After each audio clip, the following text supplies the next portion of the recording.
The first thing anyone noticed was the way the little girl froze in the hallway, her tiny hand lifting slowly, not to wave or ask for help, but to make a silent, desperate signal that most adults were too busy to see. What happened next, sparked by a tired single dad pushing a janitor's cart, would shake an entire building and quietly change many lives forever. Before the story unfolds any further, pause for a moment. If you believe in kindness, second chances, and the power of ordinary people to do extraordinary things, please like this video, share it with someone who needs hope, leave a comment, and subscribe to the channel. Stories like this matter because people like this exist. Every morning before sunrise, the janitor arrived at the private elementary school through a side entrance that parents never used. His name was Daniel Harper, though very few people ever asked. To most, he was just the quiet man in faded work clothes, pushing a cleaning cart with a squeaky wheel and a coffee cup that had lost its handle years ago. Daniel was 39, a single father, and exhausted in a way that sleep alone could never fix. His days began before the sun and ended long after the world had decided it was time to rest. Daniel had not always been a janitor. Life had once looked promising.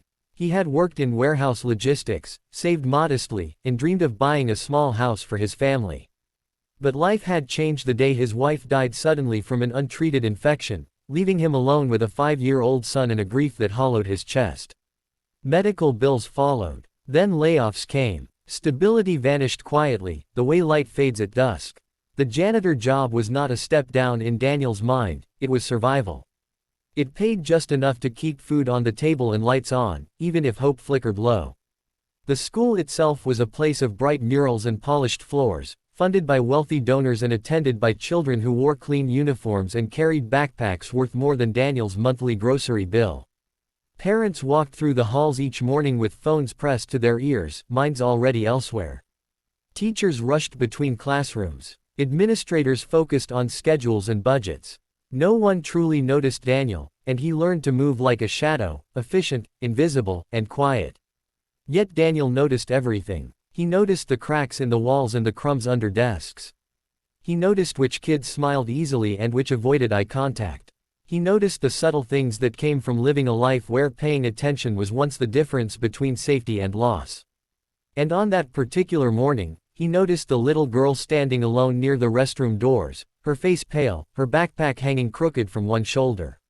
She was small, maybe 7 or 8, with neatly braided hair and shoes that were too big for her feet.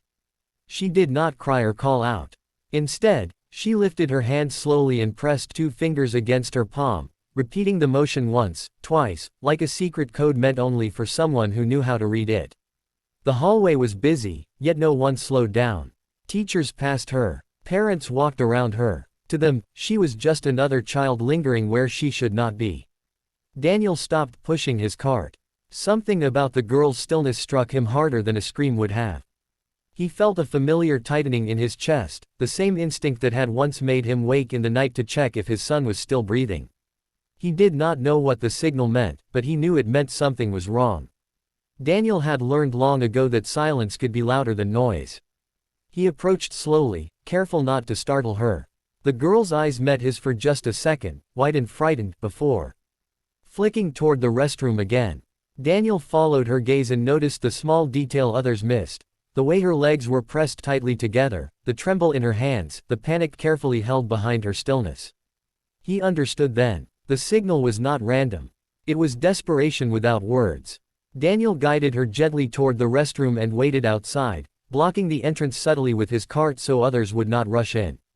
Minutes passed. The hallway emptied. When the girl emerged, her shoulders had relaxed slightly, but her eyes still carried fear. Daniel noticed a dark stain on her uniform skirt that she was trying desperately to hide with her backpack.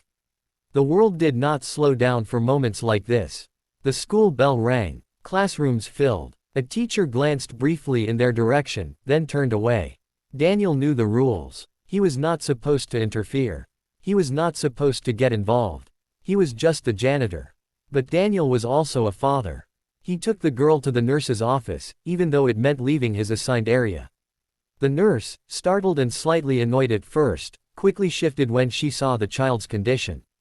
Paperwork followed. Questions followed. The girl's name was Emily. She had been holding it in since the bus ride, too afraid to ask for help, too shy to speak up, and too embarrassed to explain when the accident happened. She had used the silent signal her older sister once taught her, a signal meant for teachers who paid attention. Daniel stayed nearby, leaning against the wall, his hands shaking just slightly. He did not know why he stayed. He only knew he could not leave until he was sure she was okay. The nurse provided clean clothes. Emily's breathing steadied. Tears finally came, silent and exhausted, the kind that come when fear has nowhere else to go. Later that day, Daniel was called into the main office. The principal sat behind a large desk, her expression unreadable. A parent stood beside her, arms crossed tightly, expensive watch glinting under fluorescent lights. Emily's mother had arrived, and she was angry. Angry that her daughter had been left unattended. Angry that no one noticed. Angry that a janitor, of all people, had intervened without authorization. Daniel stood quietly, his hands clasped in front of him, his heart pounding. He expected reprimand. He expected consequences. Life had taught him not to hope too quickly. But something unexpected happened. Emily's mother looked at Daniel again, this time more closely. She noticed the tired eyes, the worn shoes, the way he stood protectively near her daughter. Emily reached for Daniel's sleeve instinctively, a small gesture that said more than any explanation could. The anger in the room shifted, slowly dissolving into something else.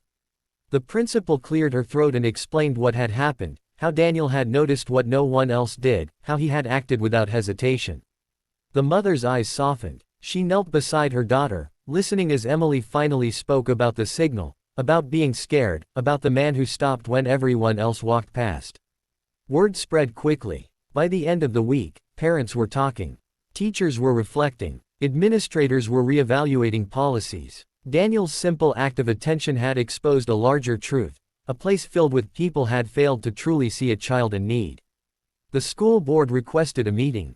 New training programs were discussed. Silent signal awareness posters appeared in hallways. Change, slow but real, began to ripple outward.